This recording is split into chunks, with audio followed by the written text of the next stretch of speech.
thank you all for being here. It's really exciting to see that this book event is finally almost here in terms of the book, the pre-launch for the book that Phillipa wrote. His name is Eric, and welcome everyone here and online. And we are so excited for you, Phillipa, because we know how many years you've been writing this and all of your dedication, and it's very inspiring. So congratulations to you first. Thank you. Thank you. And many of you know Phillipa, but you might not know that she has a very unique story. She is, as we all know from her beautiful accent, is Kiwi American, and she's a dolphin and ocean swimmer. And she's an advocate for organic foods and juicing.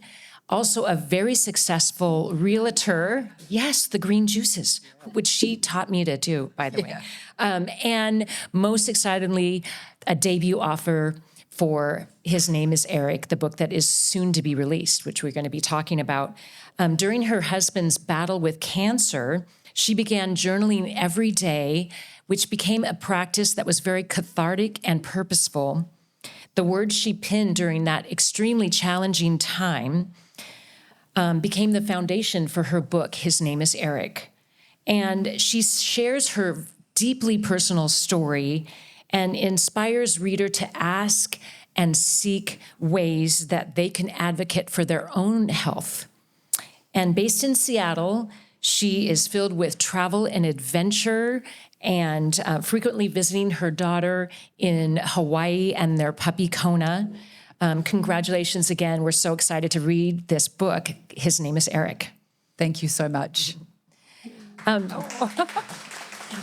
When did you first meet Eric, and how quickly did that relationship evolve? So in 2009, both Eric and myself were single on opposite sides of the ocean. I was living in Hawaii at the time with my then 7-year-old daughter, and he was based here in Kirkland. And I was actually visiting New Zealand with my 7-year-old, Bella, and we were visiting friends and family down there. And one day I opened up my Match.com profile. We met online, can you believe it? And I opened up my profile and I saw his picture and I'm like, ooh. And then I looked through the rest of his profile and I thought, okay, this guy looks very interesting. So I winked at him. Back in those days, you could just wink.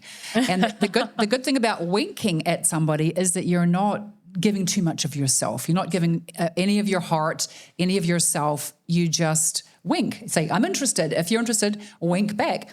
Well, he broke all the rules of online dating and wrote me a 2-page essay. Oh my. About himself and how he thought we'd be a great combination. And I was like, yay, here's someone who's as intense as me. So that's how it started. And as soon as I made it back to Hawaii, he was over within a couple of weeks from Kirkland to visit with me. He was supposed to stay for 1 week and he stayed for 3. A man on a mission, for sure. A man on a mission. And he actually, apparently when he read my profile, his friend was at the house and he said, oh my gosh, if this lady is real in Hawaii, I'm going to marry her. And it actually happened. And here we are talking about him today. That's awesome. What inspired you to write the book? So some of you know a little bit about the journey that Eric and I ventured on together. We were married. We were engaged actually a year after we met and married shortly after that in New Zealand. And we were married for, I want to say probably at this time, 6.5 years when he got diagnosed with a stage 4 cancer, non-Hodgkin's lymphoma. And essentially, he tried out the conventional therapies for 9 months and it didn't work. The doctors said, hey, listen, we're really sorry. We've tried everything we can do, but there's nothing more we can do. You've got about 6 weeks to live. So sadly, we said, screw that. Actually, we used stronger expletives, but that'll do for now. It's a family room. So we said, screw that. And we went down to a clinic in Mexico for a couple of months.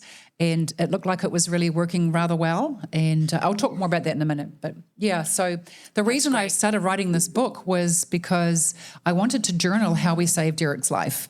And you know, doing alternative treatments after the doctors said there's nothing more we can do here.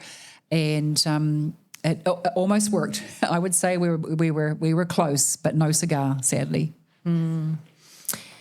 Well, the books you mentioned is divided into 4 different sections. Tell us about each. Yes, the book is in 4 parts. So part 1 is us meeting. So when I first did a draft of the book, I had a couple of different editors say, "Hey, you're missing the front part," because I started when he was started feeling sick, and they said, "Well, you need to tell us about yourselves because we need to fall in love with you as characters before you tell us the rest of the story." And so part 1 is all about us meeting and getting engaged and getting married and our wedding dance and so on, and our first 5.5, 6 years together before he started feeling ill. But actually, I wanted to read an excerpt before we go any further. Isn't that a beautiful cover? Hold that. Oh, yeah. That cover up is just stunning. Yellow, by the way, was Eric's favorite color, and it was the color of sunshine and fun toys. His boat was bright yellow. The trailer was bright yellow. His Tonka truck was bright yellow. And red, he liked red as well. He also had a racing, a sport car in bright yellow, a convertible. So that's why some of us are wearing yellow today. I didn't get the memo. Yeah. So this is actually the preface of the book. This is how the book starts off. It was early on a gorgeous day in May of 2009, in the middle of the dead calm Pacific Ocean. The sun was already beating down with no clouds to deflect its rays. The sparkling water off the coast of Kona, Hawaii, was a vivid turquoise, and in stark contrast, the lava rock was as black as a moonless night. There were no other boats in any direction, just ours. Swimming in the bow wave under our dangling bare feet was a small pod of Hawaiian spinner dolphins. We watched them just under the surface of the water, their bodies sleek and smooth, in 3 distinct shades of grey. They were moving fast with an out-of-this-world effortlessness. One of the dolphins rolled over and on its side and looked up. It was keeping pace at several miles per hour and casually peering at us. My heart was pounding. It never got old, these moments with the dolphins. I glanced sideways at Eric, and my breath caught as I watched a tear slide from beneath his sunglasses. He felt the magic of the moment too. We sat side by side on the bow of the small boat, our legs fused together, sticking with perspiration from the hot sun. I took a deep breath, breathing in the deliciousness of us. Whew, I'm getting emotional, guys. I was amazed at life's synchronicities that placed me in this present moment. I felt intense gratitude to be here on this boat, next to this man surrounded by Hawaiian spinner dolphins. By the time Eric and I met in person, I had already been swimming with the wild and free dolphins for over 9 years. These ocean angels were a significant part of my daily life. It was, however, his first time to swim with the dolphins and his first trip to Hawaii to meet me. Thus began our love story. Beautiful. Okay, show of hands. How many people want to just listen to it on Audible? Because she is such a beautiful accent. Like, I hope you put it on Audible soon, because also they should hire you on that Calm app, the thing that people read before bed, don't you think? Yeah. Beautiful, beautiful. In what ways can your book readers be inspired to adopt a healthier lifestyle? Once Eric had the diagnosis, I just assumed that he would step up his diet and put some better nutrition into his body. And there was one day and this is in the book. One day I walked into the primary bathroom, and on the top of the toilet I saw the green smoothie that I had made earlier that day. And so I'm like, that's odd. So I grabbed it and I walked. He was lying in bed, and I walked towards the bed and said, "Hey, what's this?" And he's looking very sheepish, and he goes, "I just can't do it." We called each other Baby. "Hey, I just can't do it, Baby. I can't do it." Eric and I very rarely argued, but we did argue about food and diet. We argued about whether to do chemo and radiation and surgery, all the things. And because by this time I already knew about the clinic in Mexico, so I was encouraging him to do what he had to do just initially to start getting better, and then we take off to Mexico. But he needed to focus on something. He needed to just eat normal food which included chocolate chip cookies, mint chocolate chip ice cream. These were his favorites, and all the things. So the book sort of touches on our experience in Mexico and what they fed us down there. It was the most delicious array of everything was gluten-free, everything was organic. Everything was extremely healthy and presented beautifully. The food was just delicious, and they had a full crew of chefs that was available to make every meal for us. And so, I'm just hoping that when people read the book, they'll realise the importance. It's not discussed enough, I don't think, the importance of what we eat for our bodies. And, one of the messages from the book is prevention. What can we do to make sure we don't get cancer? Who wants it? Nobody wants it, right? So that's just one of the things that I'm just gently encouraging by writing this book, for people to be aware, so they are taking care of their own bodies. That is wonderful. And you had mentioned to me you had a unique experience when you were in Mexico at San Aviv, and you have an excerpt from your book. So let's listen to her read again. Yes. Okay. So throughout the mostly parts 3 and 4 I forgot to tell you all the parts. That's okay. We're going to go back to We're that. getting there. You did Okay, 1, now you're okay. 3 and 4. We'll go back to 2. Yeah, so yeah, okay, all right. So part 3 is when we're in San Aviv, by the way. So that's the 2-month period that we're in Mexico. And so dotted throughout parts 3 and 4 are some Facebook quotes from, actually, because the book, I'm speaking to you as the reader. Then sometimes you get inside my head, and I do warn you, there's a few expletives throughout the book as well, as things are progressing and not the way that we would necessarily want them to go. But this is just inside my head. And then also I have some Facebook quotes and some poems as well, dotted throughout. So this is a Facebook quote the night before we left. What would you do if you were told by your doctor that you had 6 weeks left to live? Well, I don't know about you, but we're saying screw that. We've packed our bags and we're heading down to a fantastic clinic in Mexico. Please join me in visualizing Eric happy and completely transformed in health. So that was just before, and then arriving in San Aviv at the stunning 5-star health clinic on the Baja California Pacific coast, where every room has an ocean view. Eric was treated like a whole person from the very first moment. We entered through the custom double glass doors etched with dolphins and were welcomed by name and with huge smiles.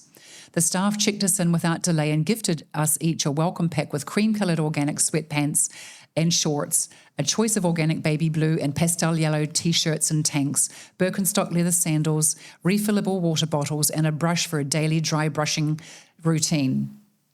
I wheeled him to the elevator and up to the 6th floor to settle into our suite. We passed between the 2 twin beds, through the French doors, and out to the balcony overlooking the sparkling Pacific Ocean. I pulled up a chair next to my husband, picked up his hand and laid it in my lap. We took in the palm trees, the pools, the cloudless sky, the sound of crashing waves below, and for a moment we imagined we'd arrived at a 5-star resort for a fun and relaxing vacation in the sun. It wasn't until afterwards, when we were back in Seattle, that Eric shared with me that in that moment he considered this would not be a bad place to die. Oh. Wow, we have somebody here that plays a violin. I felt like you should have, stand up. I mean, it's just a beautiful story.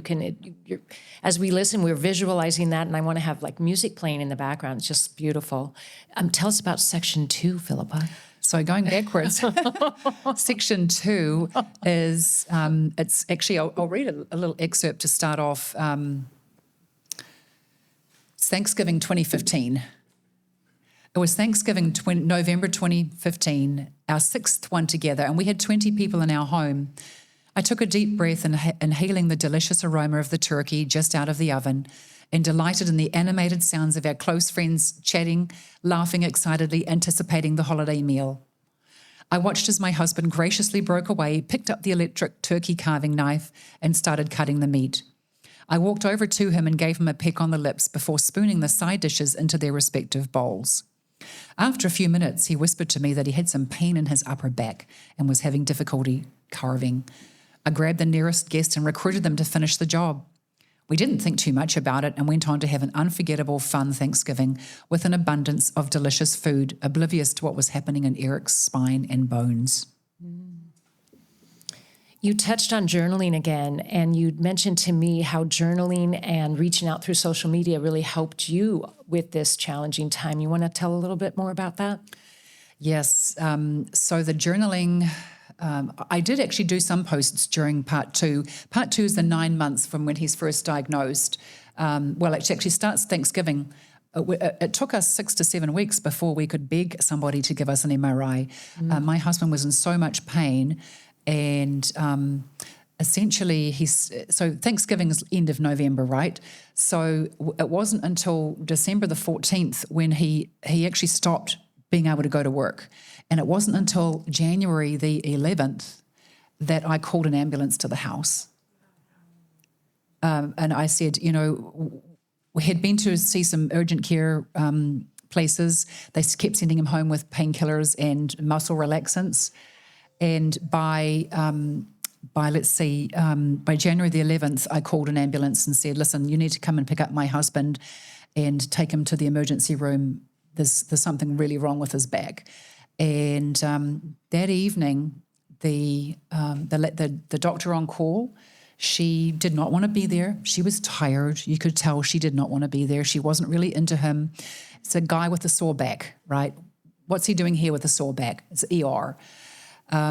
So she's poking and prodding him. He's screaming out in pain. So she's halfway through her checkup, and she just gets the nurse to push some more painkillers into the IV and goes away. So after about an hour, I'm chasing her down myself, and I said, "What's happening? Can you just get an MRI, because he's so ill. He hasn't been able to work for a month. He's crawling around the upstairs of the house on all fours. He's peeing into a cup. He can't make it to the restroom. He needs an MRI." I begged her. She goes, "Well, no, I don't think we'll do an MRI. Here's a prescription for some painkillers and and some muscle relaxants." So we arrived in an ambulance and we left in my car. And so it wasn't until the next day that we went back to another emergency room. This one was in Redmond. And I'm 6'1", right? So I pulled myself up to my 6'1", and I said, "We are not leaving until my husband has had an MRI." It's unbelievable what's been happening to us and what he's been going through. And we've been trying to get some help, and we have not got it. So I advocated, and luckily we had a lady who was really present, and she looked me in the eye. She totally got it. She goes, "Let's do it." So literally, after a couple of minutes of getting the MRI, the radiologist was looking at the images immediately, and he said, called the emergency room doctor and said, "Don't move him. He's got a pathologic fracture in his spine." So his back had been broken probably for a few weeks by this point, and that's why he was in so much pain. And we need to send him to Seattle for emergency surgery immediately. So that's what happened next. So part 2 is going from that and his diagnosis all the way, the first 9 months of his treatment with chemo, radiation, and surgery. Yeah. Did he journal through that process at all too? Or No. You mentioned, because probably, he's in so much pain, but he had to take his mind off things too. So no, Eric was not a journal writer. He wasn't really a writer. well, he was with the two paragraphs, or what is it, 2 pages when he was trying to Oh, woo you yes. back in the day. Yes. Anything to try and get my attention, and that worked. That definitely worked. No, he didn't journal, but I did do some social media posts. You were asking about that, and what I found, I had confidence to put out some of our journey out on social media, because I had 2 girlfriends, and actually, one of them very well. Hillary was a very good friend. She was going through her own breast cancer journey, and another friend, Corla, they're in the book. They star in the book. And they both had been to Genevieve, and they'd both been down there, had treatment without chemo and radiation, came back. By the way, I'm not suggesting anybody goes without chemo and radiation surgery. I'm not. What I'm saying is I would like to see it all together. I would like to have more options available for us here in this country. So I just wanted to make that quick aside, that I'm not slamming the traditional treatments, just I'd like to see more options available in the toolkit. And so these 2 ladies were posting on social media. And so I started doing the same thing. And what was amazing was, in the days where I thought I would lose it, I was able to send and receive love instantaneously. Like 100 people would be writing comments, liking, loving, caring, hugging, all the things on Facebook. And it was huge. And then every night I would read to Eric all the comments that people had made. And he was astounded at how quickly people were sort of following the journey. So then fast forward to being in Genevieve, I wrote every day like a mad woman, 2 hours, 1 to 2 hours every single night. I'm not a night person, but I tell you, on my laptop, I couldn't stop writing. I was just writing like crazy. This was my journaling, and I posted these things on Facebook, that's really that's the basis for this book. But I did have, by the way, 1,000 pages by that point, so I needed to cut it down a bit. So then I had to rewrite all of those journals, and that became the book. I was rewriting the stories, doing writers' workshops over the years, more stories, more editing down, more cutting. So it's now under 350 pages, you'll be pleased to know. So yes. I'm sure all that writing really helped you through your grieving process and putting things into perspective, because that's one of the hard things, right? Going through such a challenging time and then trying to, get yourself back together, get all your emotions out, process it. So you found it very cathartic doing that. Yeah, that's for sure. And actually, Eric was, a very private person. And at first, he didn't like the idea of me telling his story in the beginning. But as soon as he saw the reactions that people had and was listening to all their stories and listening to their encouragement, he totally got on board. And after a while, he's like, I don't need to edit anymore. You just put it out as it is. And he was amazed that we would experience the same day, because he's not a writer. We'd experience the same day, and then he would listen to my 2 pages, and I'd be like, whoa, that happened today? So that was, interesting way to look at it. But yeah, so ironically, the 55 days that we were in Sarnaviv was 55 days there, and then 55 days before he passed after that. So I was going to call the book, actually it was 55 and 56, I was going to call the book 111 Days. For those of you that are into numerology, 55's master number, and it was hard to say 111 days. I kept getting my tongue twisted, so I decided to call it His Name is Eric, and I think we're getting to that in a bit here. Definitely. Well, changing gears, if your book was adapted into a movie or a screenplay, who would you like to see playing the main characters? Who could possibly play Phillipa Leseberg? Tell us. Well, that's a good question. When I was in Singapore one time on business, the taxi driver swore that I was Meg Ryan. I'm like, I'll take that. So maybe Meg Ryan. She's tall. Meg Ryan is tall, I think. Okay, Meg. Let me toss out another name. What about Hannah Waddington, like from Ted Lasso? Yes, like, come on. Yes. Yeah. I have been likened to her before. I mean, she needs to, wear, longer hair and get that. But yeah. Bold personality. Yes. Yeah. And actually, Hannah Waddington could as well, because she's British, so she can easily do a Kiwi accent. Yeah. That's right. Yes. Oh, there's another person with a wonderful accent in the crowd. She's my British friend. Yes. Yeah. And then and who would play Eric? I mean, Matthew McConaughey. I really like Matthew McConaughey. Of course, who doesn't love Brad Pitt? Rob Lowe could play, yes. But they have to be willing to lose weight, because obviously as the journey goes on, and Matthew McConaughey has proven that he's willing to do that for a role. So, yeah. Oh my gosh. What are some of the main takeaways you would like the readers to gain? I think just take control of your own health. Our medical professionals are busy. They have a lot of patients that they see every day. They don't necessarily have time to spend hours and hours with you. Maybe if you're not already seeing one, maybe see some naturopathic doctors to take take a little bit more time and have a look at more supplementation and diet, so on. Really focus on that, and prevention. Nobody wants to get cancer, and next year in 2025, there's going to be 2 million people across the country get diagnosed with cancer for the first time. That doesn't count all the people that are already dealing with the cancer journey and all those that have got it coming back next year. This is just the new diagnoses next year. So there's a lot we can do as individuals. Watch what we put in our mouths, watch what we drink.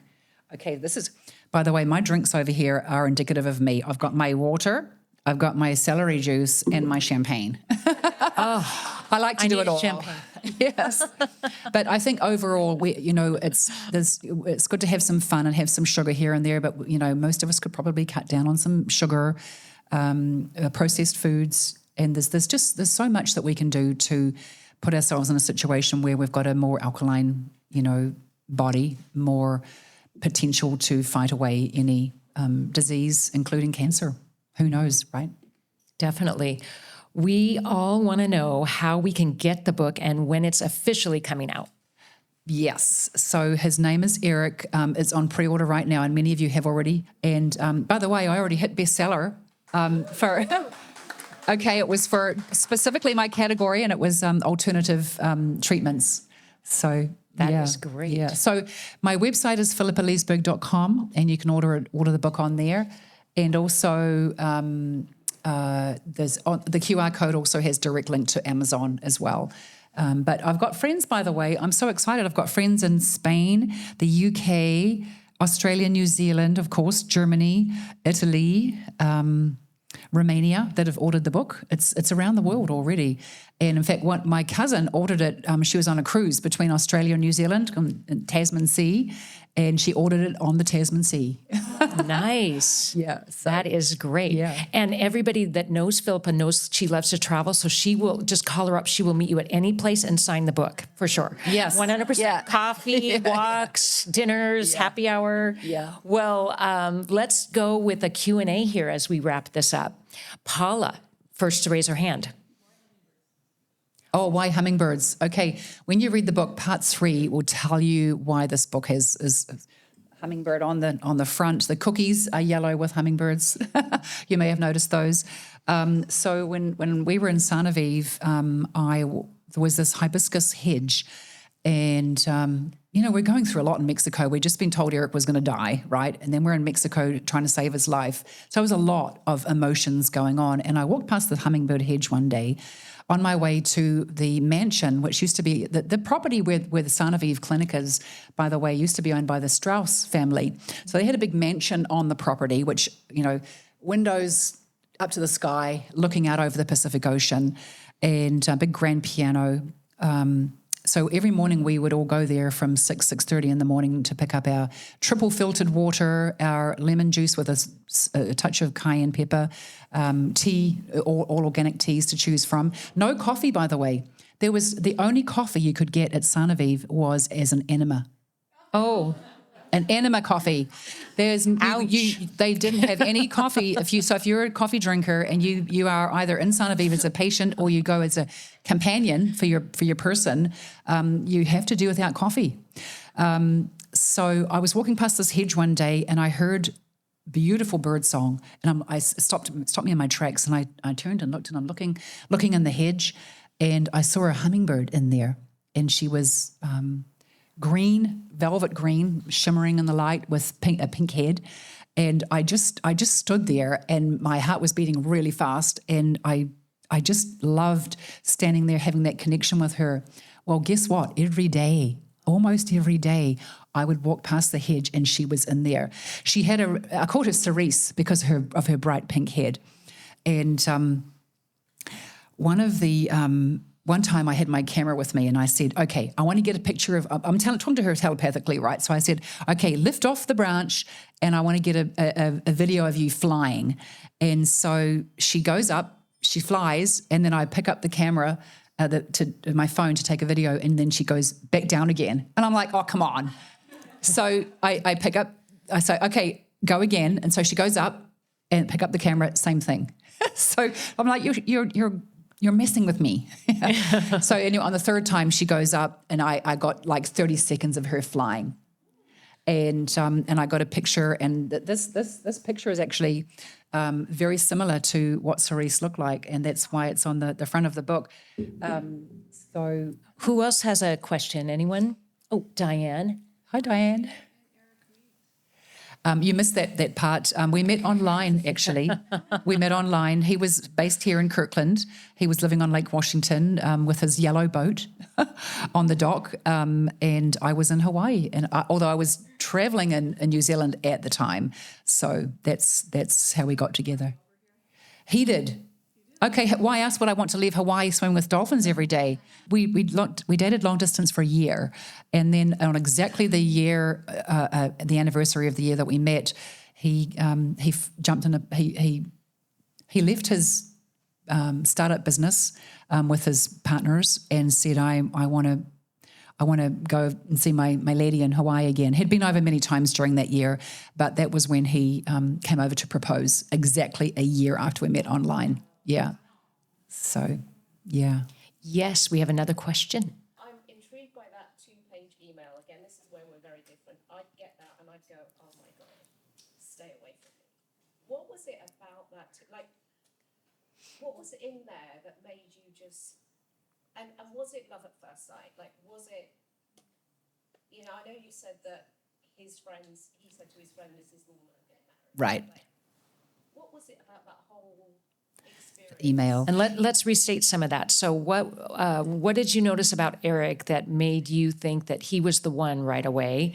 And what was the other part of that? Oh, the other part was actually I'll come to that. So Okay, make sure to to answer your first part. So the email had a lot of information about the work he'd done on himself. I mean, this is a guy that had done Landmark Associates, Context Associates. He'd done private training with Tony Robbins, he and his business partners, private training with him. He just had done so much work on himself. And I'm like, this is what I want. I want someone who's not going to point the finger, hey, you make me feel like this, but more, point the finger at yourself and be able to speak. And we developed something very special. It's what I call conscious relationship. And in the book, you'll see a process that we used every day at Gratitudes, and that got us through the best and the worst of times. Yeah. But just on that, you just sent him a link. Yeah. And he sent that. Like, what Yeah. was it about you then that made him do that? Like, did he ever tell you, like, what was so magic? I mean, you are amazing, but what was it about him? I think we need to see the wink. Let's see that wink. Okay. Were you looking in the camera, Philippa? Like, Yeah, make oh, yeah, sure they camera. got that wink. Yeah. I mean, you got the voice, you got Philippa, you got the wink. I mean, what more do you need? I think I still have that email somewhere. I think I kept that. So if I find that, we're going to have a champagne one night. I'll come over to West Seattle and we'll sit and go through that. And you'll see. Yeah. Yeah. Deborah. So I remember you talking. I remember the process when you went down to Son of Eve. Yeah. Which, by the way, means long, healthy life. Anybody want a long, healthy life here? Right, everybody? Yes. Yes. So I remember the hot tubs and stuff. Can you tell the audience a little bit about exactly what kind of food? What was the routine, a daily routine, and the foods? I just remember you going into hot tubs and things like that. Yeah, so actually in the book I do mention about the daily routine, but basically the nurses and doctors that were down there, they would also double as sound meditation, or they would offer yoga classes. They were all encompassing. So it wasn't, and they had up to an hour for each patient every day. So it was really, and all the professionals. We had a body code lady who was energy healer. So she would be sitting with the doctors, chatting to them about each patient every day. There'd be somebody doing the chiropractor, energy chiropractor would be there. The biodentist who just uses organic, healthier dental treatments. I'd sit in a circle every day and talk about each of the patients. And just try and get a more holistic. It's functional medicine at its best. They want to know all about you as an individual, all the way back into your childhood and your relationships, everything. The first appointment that Eric had was 3 hours long. And the doctor, what was music to my ears was that the doctor was asking all the questions about Eric, knowing that this was the contributing factors as to how he got cancer. Nobody knows exactly, right? But all these things contributed to it. And so that was what I loved the most. But there'll be more detail in the book about the daily routine and the food and all the stuff. We're excited to read it. Does anybody have any? Oh, we have a question over here.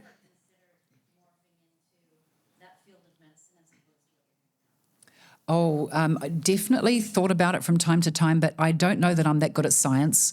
You'd have to be really good at chemistry and biology and so on, and that wasn't really my field. I think I might have better luck just writing the book and speaking about the book. So we'll leave doctoring to. We have one doctor in the audience here today. We get to travel around the world and have lots of fun together. So But thank you for asking. I appreciate that you could see me as a naturopathic doctor. Yes. I'm also 60, so it's like, do I want to start a second career at this point? Well, thank you very much, Phillipa. This has been enlightening. We're very happy for you, and may you have incredible success with the book. His name is Eric, and cheers to you. Oh, thank you. Yay, cheers. Cheers, everybody. Cheers. Cheers. Thank you all for being here live and on video, and it's going to be a great success. Thank you. Thank you.